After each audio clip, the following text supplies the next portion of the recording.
Olá, pessoal, sejam bem-vindos a mais uma aula de fisiopatologia e nessa aula nós vamos falar sobre neoplasias e a gente vai discorrer sobre as nomenclaturas que são aplicadas às neoplasias. Então a gente vai falar sobre as nomenclaturas que a gente pode dar de acordo com a origem desse tumor. Além disso, de acordo com o comportamento do tumor, como nós já vimos na aula passada, tanto benigno quanto maligno, e também relacionado à morfologia. Então, de acordo com as características e os aspectos macroscópicos, como que a gente pode classificar essa neoplasia, tá? Além disso, a gente vai falar um pouco mais sobre as neoplasias benignas e malignas. Então, vou mostrar algumas peças para vocês, algumas lâminas relacionadas a essas neoplasias.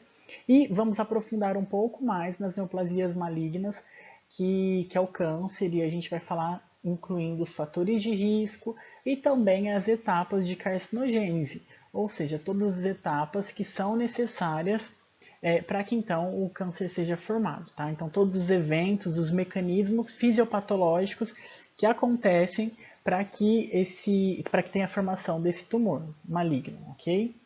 Então, falando primeiramente sobre a nomenclatura das neoplasias, como nós já tínhamos comentado, essa nomenclatura ela pode ser variável de acordo com a origem, ou seja, quando a gente fala de acordo com a origem, a gente pode dar nomes diferentes para tumores de origem epitelial ou então para tumores de origem mesenquimal ou embrionário.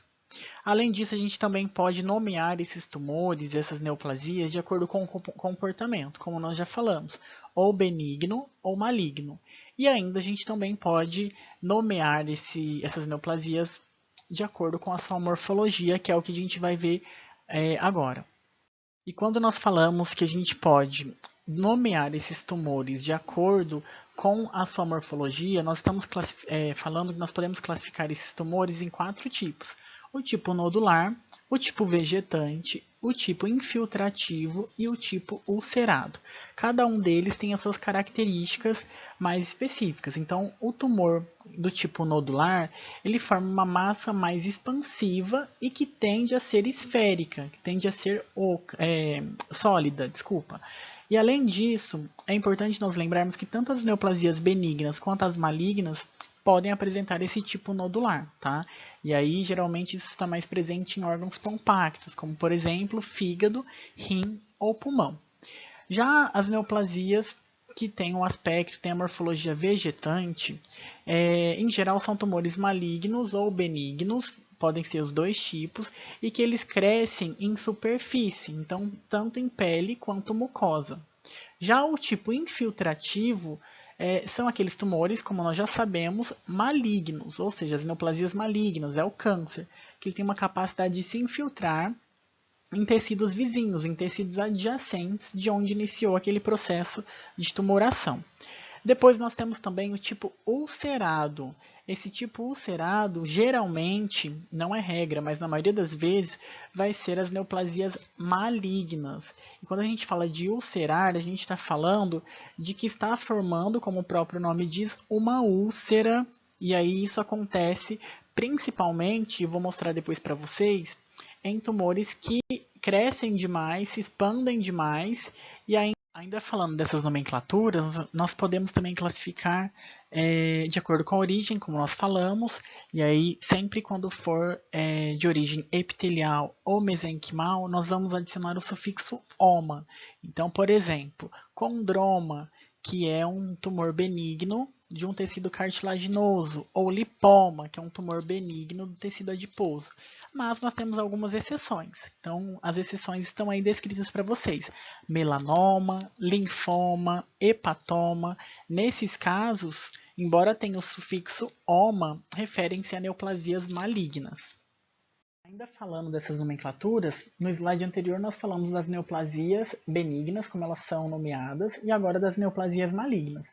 Então, também nós podemos classificar essas neoplasias malignas e dar o nome para essas neoplasias malignas de acordo com a sua origem. Quando essa neoplasia maligna tem origem epitelial, nós vamos adicionar um sufixo carcinoma. Quando essa neoplasia maligna ela tiver origem mesenquimal, ou seja, não epitelial, a gente vai adicionar um sufixo sarcoma. Que aqui algumas características que são mais importantes das neoplasias, e nesse primeiro momento das neoplasias benignas, e aí só para a gente relembrar, essas neoplasias benignas não têm nem um pouco ou nenhuma atipia celular, ou seja, as células das neoplasias, as células neoplásicas, elas têm características semelhantes às células que não são neoplásicas naquele tecido. Além disso, tem pouca atividade mitótica, acontece pouca mitose, portanto, tem pouca proliferação celular. E além disso, quando tem proliferação celular, o crescimento desse tumor é muito diminuído, é um crescimento mais lento. É importante nós lembrarmos também sobre neoplasia benigna que essas células elas crescem unidas, então elas não têm capacidade de se infiltrar até mesmo por aquela característica que nós comentamos na aula passada, que é a cápsula, a presença da cápsula. Além disso, vale ressaltar também que as neoplasias benignas, elas têm uma capacidade de comprimir estruturas vizinhas, comprimir órgãos que estão naquele local, e aí então isso pode acarretar em algumas alterações funcionais, por exemplo, uma alta secreção de determinados hormônios, mas lembrando que de uma forma geral as neoplasias benignas elas não têm um caráter tão agressivo quanto a neoplasia maligna. Tá? No próximo slide a gente vai ver sobre alguns aspectos macroscópicos e microscópicos dessas neoplasias benignas. Então aqui nessas imagens a gente consegue observar um tumor benigno da glândula suprarrenal. E aí o que eu quero que vocês observem é que esse tumor ele tem uma capacidade de tomar uma proporção até que grande, por isso que a gente fala que as neoplasias benignas elas podem ocasionar alguns comprometimentos fisiológicos daquele tecido e daquele tumor.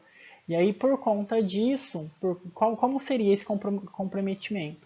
Seria o momento em que a neoplasia benigna cresce muito e aí acaba comprimindo esse órgão. Então vejam aqui que eu vou circular para vocês em amarelo, aonde nós temos a presença aqui, ó, dessa neoplasia benigna, desse adenoma. E aí percebam que o órgão fica aqui, ó, completamente comprimido. E isso pode levar a algumas alterações fisiológicas, como por exemplo, ou mandar muitos hormônios, ou mandar poucos hormônios para a circulação, porque essa é a função da glândula suprarrenal, tá? Então lembrem que de uma forma geral, essas neoplasias podem acometer, sim, a nível sistêmico, né? Mas não é nada tão drástico quanto a neoplasia maligna. Agora vejam só, essa outra imagem também, nós temos um tumor benigno da glândula suprarrenal. E aí o que eu quero que vocês observem bem, que nessa neoplasia benigna, nós temos a presença de cápsula. Então, olha só como essa cápsula ela é visivelmente a nível macroscópico. A gente consegue definir muito bem os limites de onde começa e onde termina essa neoplasia benigna.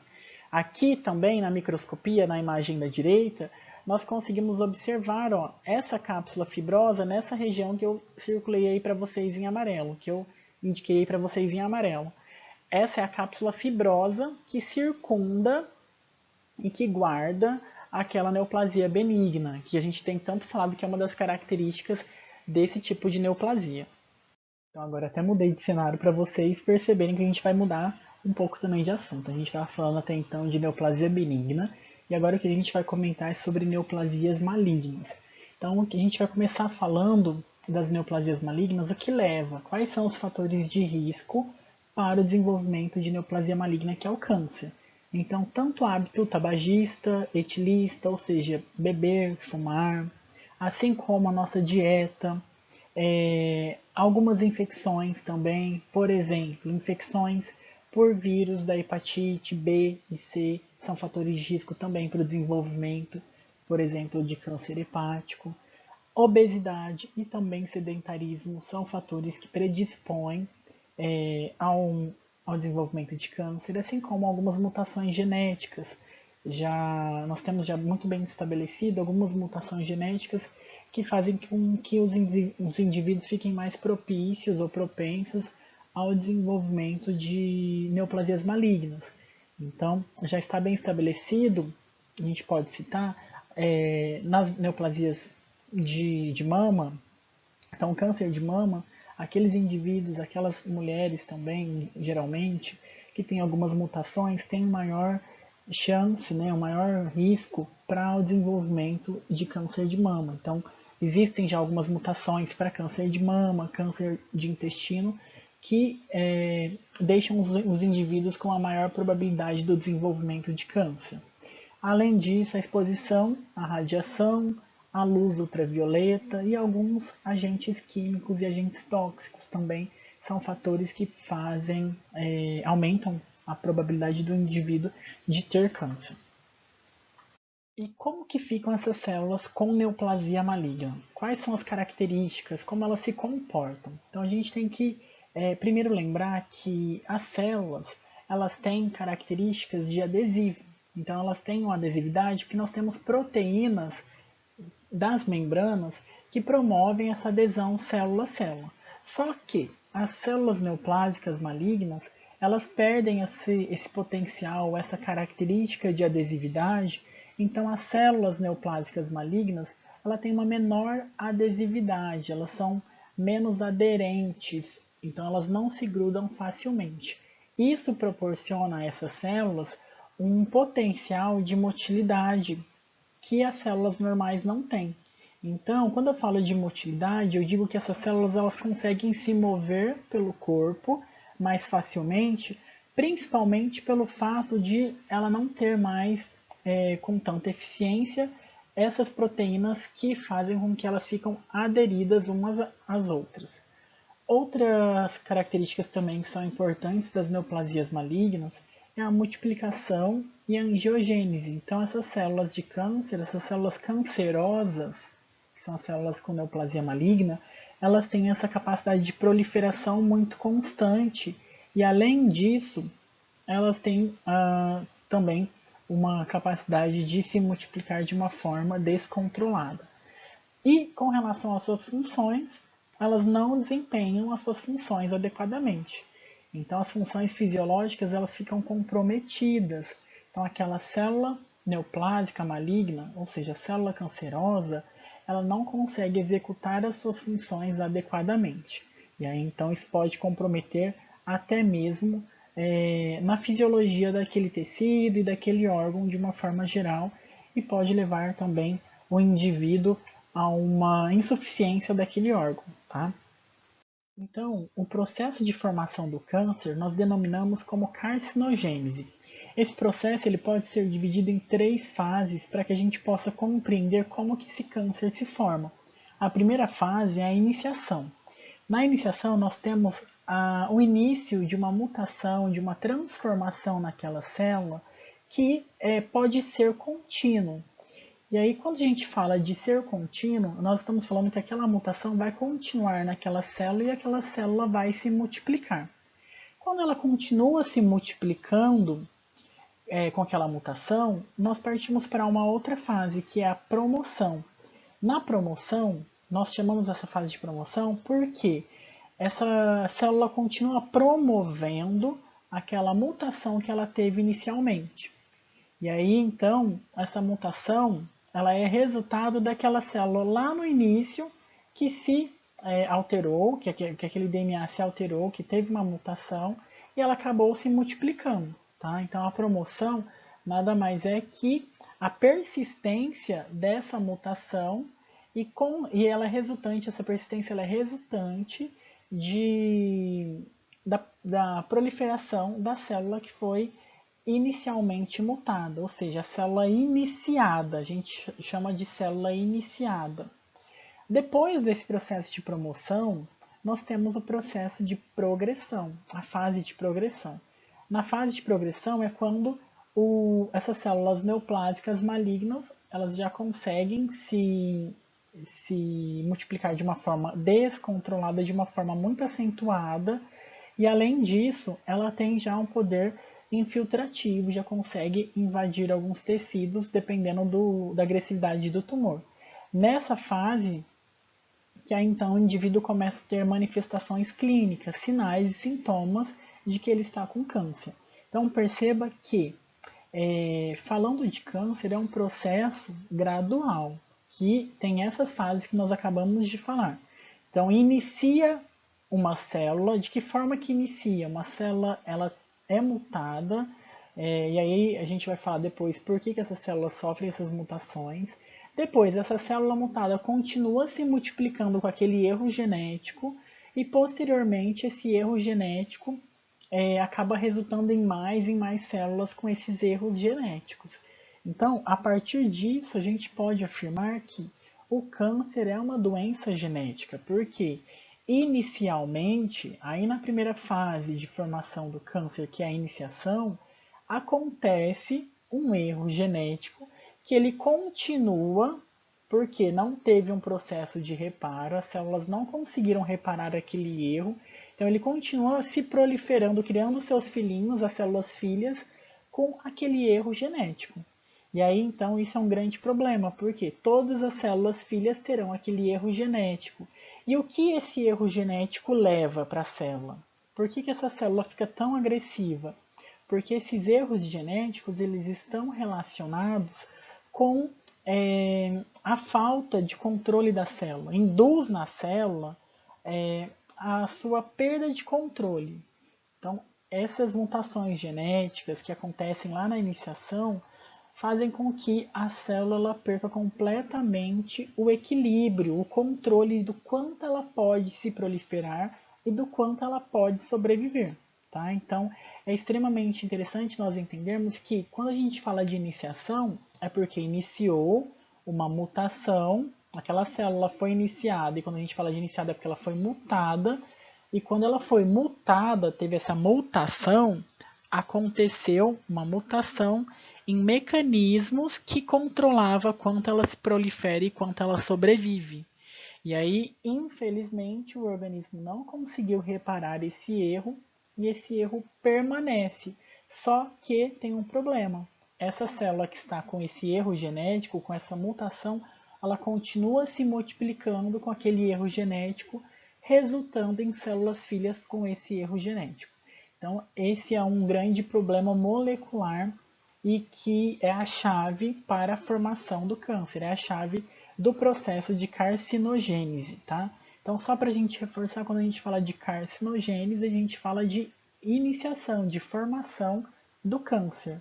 Carcino é de câncer e gênese de formação. Então, esse processo que nós falamos aí, que é dividido em 3 fases, é o processo de carcinogênese. Então, vejam só, nessa imagem nós temos a ilustração mostrando tudo isso que nós comentamos. Então, vejam aqui, ó, vou mostrar para vocês, deixa eu pegar aqui meu lapisinho. Nós temos inicialmente uma célula normal. Essa célula normal, ela sofre um processo de iniciação. O que seria isso? Aquilo que nós falamos, as mutações, as alterações genéticas. E aí, então, a célula não consegue se reparar. Então, aquela mutação genética, ou seja, aquele erro lá no DNA, ele não consegue, a célula não consegue reparar esse erro. E aí, então, nós temos uma célula iniciada. Essa célula iniciada, ela continua promovendo essa mutação que foi adquirida inicialmente. E de que forma acontece essa promoção? Quando ela se prolifera com esses erros com esse erro que ela teve inicialmente. Então, a promoção é quando aquela célula iniciada continua se proliferando com aqueles erros, né, com aquelas alterações genéticas. Então, aqui nós temos essas células neoplásicas. E aí, então, nós temos a progressão. E falando de progressão, nós temos células neoplásicas agora aqui, com alterações agressivas, com alterações celulares que proporcionam àquela célula agressividade, para que então nós temos a formação aqui do tumor, da neoplasia maligna, tá bom? E aí é importante nós lembrarmos que esse tumor também pode ter, como nós já falamos, sofrer metástase caso haja infiltração de algum tecido e principalmente de vasos linfáticos ou sanguíneos, ok? Então percebam que isso é uma ilustração desse esquema que nós falamos anteriormente, dessas divisões da carcinogênese que nós falamos anteriormente. Agora, nesse outro esquema do INCA, que é o Instituto Nacional do Câncer, nós temos esse esquema de uma forma composta e disposta como se fosse um fluxograma. Então, nós temos aqui, inicialmente, vou indicar aqui para vocês, um agente carcinogênico. Esse agente carcinogênico ele pode ser tanto do tipo químico quanto físico ou biológico. Então, vamos dar um exemplo. Em químico, o que pode causar câncer? Álcool. Em físico, o que pode causar câncer? Radiação. Biológico, o que pode causar câncer? Hepatites virais, vírus da hepatite B ou até mesmo vírus da imunodeficiência adquirida, HIV. Tá? Então, esses vírus e também esses outros fatores que nós falamos, eles podem fazer com que a célula tenha algumas mutações, algumas alterações genéticas, então ela fique iniciada. Então, o DNA da célula é alterado e essa célula não consegue se reparar. Tá? Então, a célula não conseguindo se reparar, essas alterações genéticas continuam e se perduram para células filhas, ou seja, lá nas células que são clonadas, ou seja, nas células filhas, essas alterações continuam. Então, essas células continuam se multiplicando com erros genéticos e, consequentemente, isso vai resultar lá na nossa neoplasia maligna, lá naquele tumor maligno, no câncer, tá? E aí, nós temos que lembrar também que nem sempre, quando essas células forem lesionadas inicialmente, aqui por esse agente carcinogênico que nós falamos, nem sempre essa célula já vai desenvolver todo esse processo aqui, tá? Porque nossa célula tem mecanismos de reparo do DNA. Tem como nós arrumarmos o DNA caso haja algum erro. Só que quando tem falha desses mecanismos de reparo, aí sim esses processos acontecem até o desenvolvimento do câncer, tá bom? Então tem que ficar bem claro isso daí para vocês.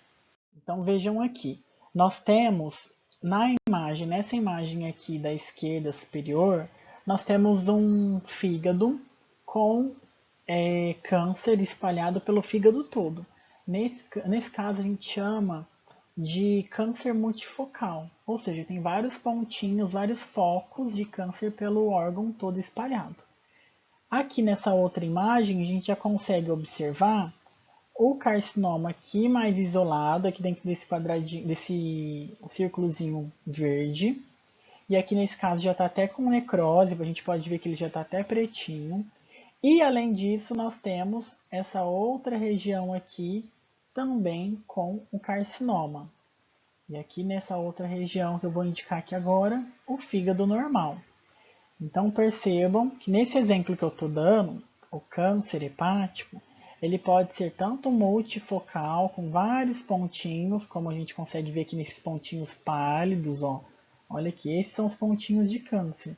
Vários pontinhos pálidos. Ou também eles podem ser multifocal, mas de uma forma mais nodular, maiores, tá? Como acontece nesse outro lado da direita. Aqui nessa outra imagem embaixo, aqui da esquerda, começando pela esquerda, o que eu quero mostrar para vocês é que esse câncer aqui, essa lâmina de câncer, a gente consegue observar as células neoplásicas, mas essas células neoplásicas, elas não estão tão atípicas. Ou seja, elas são parecidas com as células daquele local. Então, eu vou mostrar para vocês aonde estão as células de câncer, né, as células cancerosas e as células normais.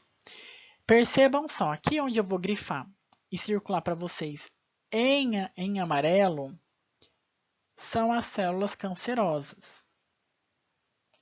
Essa região são células cancerosas. Agora, onde eu vou grifar aqui para vocês em azul, são células normais. E aí eu quero que vocês percebam que essas células têm disposições semelhantes, elas se parecem. E aí o que eu quero mostrar para vocês é que, nesse caso, o câncer, ele é um câncer que a gente chama de bem diferenciado. Ou seja, as células neoplásicas, elas chegaram a se transformar e se parecer com a célula daquele local. Tá? Então, nós temos tanto cânceres bem diferenciados como não diferenciados. Aqueles que são bem diferenciados são como essa imagem que eu mostrei para vocês aqui, da esquerda, onde eu circulei em amarelo e em azul, onde as células cancerosas assemelham-se às células normais. Agora, nessa outra imagem que nós temos, aqui da direita inferior, nós temos isso daqui com mais um. Então, só para vocês terem ideia, eu vou colocar aqui em um outro tom de verdinho. Essa imagem da direita inferior é essa região aqui da lâmina, tá? A gente só está olhando isso com mais um. E aí eu quero que vocês observem que nesse fígado a gente tem até alguns pontinhos de esteatose. Então, esses buraquinhos aqui, ó, que eu estou pintando em amarelo, são o acúmulo de gordura, tá? Que esse paciente está apresentando no fígado. Mas o que eu quero destacar para vocês é que, vou colocar aqui em branco, isso daqui tudo, ó, que eu estou circulando, isso daqui são células neoplásicas malignas. E elas estão até organizadas como as células daquele local, daquele tecido se organizam. Então, nesse caso, é um tumor que geralmente tende a ser mais responsivo às terapias, tá? Porque ele é um tumor bem diferenciado, então ele tem uma característica muito próxima, essas células neoplásicas têm características muito próximas às células hepáticas, aos hepatócitos, ok? Nesse outro caso que eu trouxe aqui para vocês, é de um câncer de mama, então uma neoplasia maligna de mama, e aí a gente consegue observar aqui nessa imagem da esquerda superior uma peça anatomopatológica onde a gente consegue ver o mamilo, e esse mamilo tendo um processo de retração, que é um dos sinais do câncer de mama, e além disso a gente consegue observar também esse câncer ulcerando a pele. Então esse tumor está vazando para fora da pele de tanto que ele está crescendo. Outras características que a gente consegue observar aqui nessa mama é essa pele com esse aspecto de casca de laranja, que é um sinais também do câncer de mama. Então, aqui a gente consegue observar sinais externos desse câncer. Observem aqui, ó, esse processo de ulceração que a gente falou anteriormente, aqui nessa paciente, antes de fazer um procedimento cirúrgico, antes de fazer uma excisão. Então, olha só como que fica esse tumor quando ele está ulcerando. Agora, aqui nessa outra imagem de baixo, a gente tem já esse tumor excisado, esse tumor retirado. E aí, aqui nesse círculozinho verde, a gente tem a região onde está localizado esse carcinoma, esse câncer, ok? E aí, observem que nós temos aqui o tecido mamário junto com o tecido gorduroso e embaixo, aqui, nós temos o carcinoma. Então, percebam que nesse exemplo aí dessa peça, é um tumor muito, muito grande, com certeza muito palpável. Com certeza a paciente conseguia senti-lo quando ela se fazia algum exame da mama mesmo, de toque, autoexame da mama. Agora aqui para a gente finalizar, nós temos essa lâmina também de câncer de mama. E aí eu quero chamar a atenção de vocês para o seguinte, que a mama ela é composta tanto pelo tecido adiposo, então células que armazenam gordura, também por glândulas, e nesse caso, e eu vou mostrar aqui para vocês em amarelo, por uma região com células neoplásicas malignas. Então, olha só como que a gente tem muito mais núcleo, muito mais pontinhos mais escuros aqui nessa área que eu circulei para vocês, comparado a essa área aqui. Ou seja, nós temos uma maior quantidade de células aqui no carcinoma comparado a essa outra região. Então, como que a gente identifica? Nesse caso, a gente consegue identificar pelo aumento da quantidade de núcleos que a gente tem ali. Então, observem que é bem maior comparado ao outro lado aqui que eu circulei para vocês. Outra questão aqui, nós temos nessa outra imagem, essas células neoplásicas, e aí eu quero que vocês observem o quanto elas se parecem com essas células das glândulas que produzem leite, que auxiliam na produção de leite lá dentro da mama, então das glândulas mamárias.